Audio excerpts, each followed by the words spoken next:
Welcome,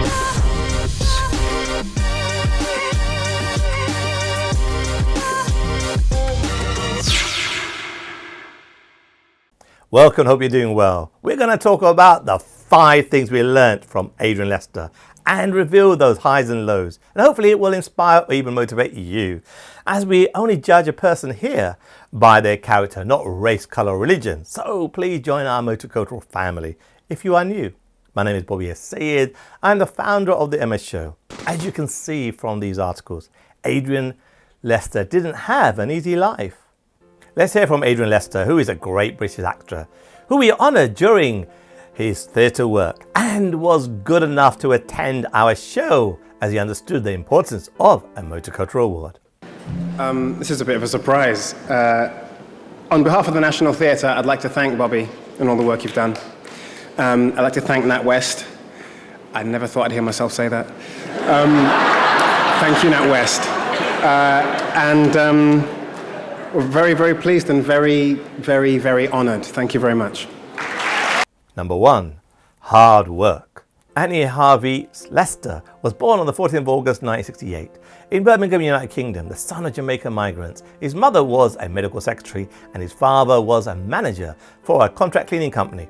Adrian has one older brother, and his parents also took in 3 cousins who needed a home. However, when Adrian was 9, his father left the family home. As a child, Adrian acted, sang and danced, generally showed early promise on the stage. So his parents encouraged his talents. The first performance he can remember giving was as Joseph in the Catholic primary school version of Joseph and the Amazing Technicolor Dreamcoat. At 9, he joined the choir of St. Chad's Cathedral and soon after got involved in youth theatre. There, Adrian's acting abilities were shaped in a much more polished article, and by the time he was 18, he decided to go to the Royal Academy of Dramatic Arts, the RADA University. Despite having to go through the hardship of his father leaving the family, Adrian stayed true to his passion of performing and began to work hard to achieve his dreams. Since childhood, Adrian had a chesty cough, which was later diagnosed as asthma. His asthma was triggered by dust, cats and cold air, so he couldn't run or play football outside. When Adrian was about 12, he had the first asthma attack about 200 meters into a cross-country run. So when he fell on his knees, the teacher put his hands on the back of his t-shirt and literally forced him on. Adrian ended up almost passing out. 1 year later, he got an inhaler and then the whole world opened up. He could take ballet and street dance classes and participate in sporting activities. It was then when he chose a profession that he wanted to work in for the rest of his life and joined the youth theatre. Still, he had to live with asthma all his life. At about 28, he took up taekwondo and needed a barometer for monitoring asthma. Every time he has the flu, there is a chance for it to go straight to his lungs. But he didn't allow this health issue to interfere with his rise to success. Number 2, conviction. At the age of 18, Adrian won a spot at London Royal Academy of Dramatic Arts and graduated in 1989. For Adrian, drama school wasn't the hotbed of middle-class privilege you might imagine. The kids were from everywhere and they all mixed together as a group, which was a real eye-opener for him. It introduced him to Shakespeare for the first time, already familiar to some of his peers. But instead of being intimidated, Adrian decided to put his head down, work hard, and not take anything for granted. After RADA, he started out in theatre and made his stage debut in the Augustus Wilson play Fences in 1990. In 1992, he appeared as the lead in the acclaimed John Guare drama 6 Degrees of Separation at the Royal Court Theatre, and just the following year was nominated for an Olivier Award, the British equivalent of a Tony Award in the US, for his role in a revival of Sweeney Todd.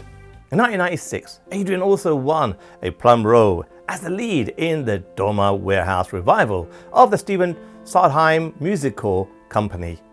The production was directed by Sam Mendes, who went on to win an Academy Award for the film American Beauty for a few years later. He made history as the first black actor to be cast in the lead in a work of the famous composer Sondheim and won the Olivier Award that year for Best Actor in a Musical. Since then, he mainly focused on the film industry and took his first film roles in the early 1990s, beginning with a little scene Martin Sheen drama Touch and Die set in Italy. In 2018, he appeared as Sky Masterson in Guys and Dolls, that previously starred Marlon Brando at the Royal Albert Hall and starred in Pulitzer Prize-winning Cost of Living at the Hampstead Theatre. Number 3. Persistence. At first, he auditioned unsuccessfully for a role in The Birdcage, but famed director Mike Nichols offered him a starring role in his next work. That film was Primary Colours, the screen adaptation of the best-selling 1996 novel of the same name, with Adrian acting alongside John Travolta and Emma Thompson. Pegged as a rising young name in Hollywood, he found instead that his career stalled. He would come home and have no paid work for a year. It all changed in 2000 when he was cast in the Kenneth Branagh film Love Labour's Lost, an all-singing, all-dancing adaptation of Shakespeare. He appeared in 3 other films that same year, but also returned to the stage as a dreadlock-sporting Hamlet in Paris. Lester appeared in 2 more film roles, Dust and The Final Curtain, before returning to the National Theatre in another acclaimed Shakespeare revival in 2003, director Nicholas Hytner's modern dress version of Henry V, that bagged him the Emerald Awards. He was cast in the title role of the King and was the first black actor in a major production of the wartime saga. His success continued to grow through the BBC One drama Hustle in early 2004 as the leader of a gang of con artists. He accepted this role because it had not specifically written for a black actor. The show was an immediate success, attracting over 6.7 million viewers and being received with favourable critics. Later on, starred in a more popular hit film including The Day After Tomorrow, Mary Queen of Scots and Euphoria, to name a few. Number 4. Discipline. After establishing his acting career, Adrian has devoted his time to directing. By the time he had been working on Hustle for 5 or 6 years, he knew the language of the show and wanted to have a shot at directing, and so he made his directing debut with the 2011 short drama Of Mary. Of Mary is the story of Jason returning home to his estranged wife and son. His wife, Mary, cannot see them being together again, but their 6-year-old son Freddie wants his dad at home. The idea came to him from a director, James Strong, known for Broadchurch and Doctor Who. Adrian wrote the script, flipped it around, restructured it, and called it Of Mary. Even though he didn't go to any film school, he also suffered the same struggles most filmmakers face when trying to get their short off the ground, especially when it came to funding. Luckily, his wife agreed to set up a production company called Lasata. And then they met Derek Mills, who read the script and pledged financial support. The short film won the Best Short Film Award at PAF and officially selected for Rain Dust, Underwire, London Short Film Festival, Montreal Black International Film Festival, Independent Black Women's Film Festival, Toronto Black Independent Film Festival, and the Ice Theatre Festival. Since directing Of Mary, Adrian has gone on to direct many episodes on television, including Hustle and the new Sky Atlantic series Riviera. Still, Adrian's switching between acting and directing. If he takes a job as a director, he is essentially turning down work as an actor.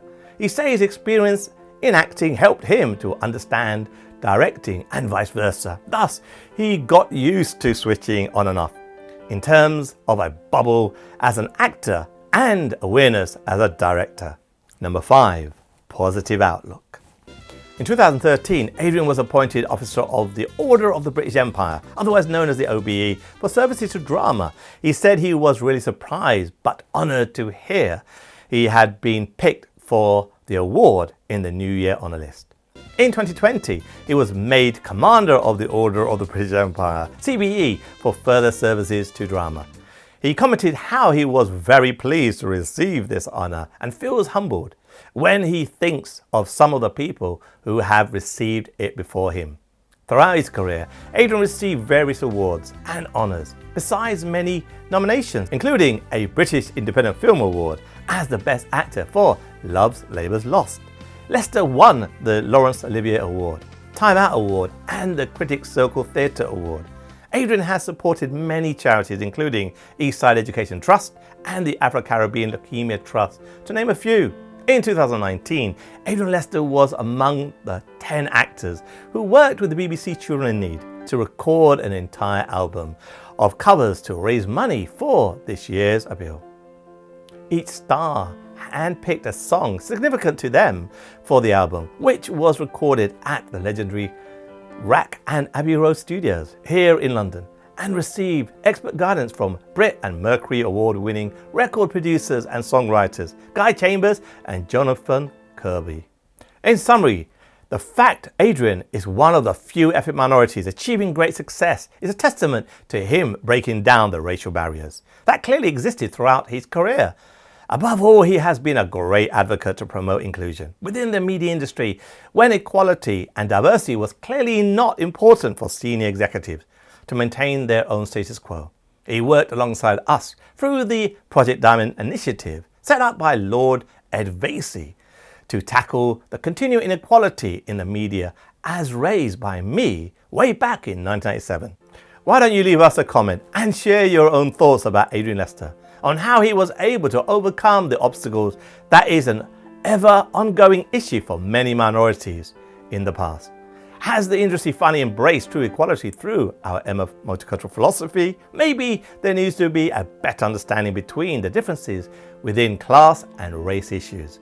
Would really appreciate a like or even a subscribe, and if possible please donate on Patreon, however little the amount, to support this channel's ongoing mission to undertake multicultural campaigns. And remember, it's what's inside that counts. A motto we have used are the Emmas.